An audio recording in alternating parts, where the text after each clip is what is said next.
قل أفغير الله تأمروني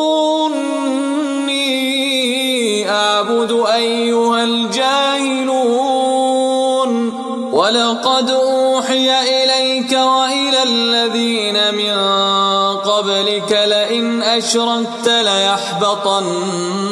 عملك ولتكونن من الخاسرين بل الله فاعبد وكن من الشاكرين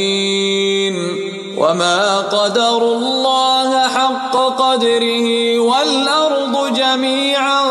قبضته يوم القيامة والسماوات مطويات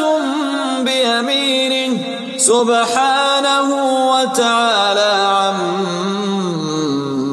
يشركون.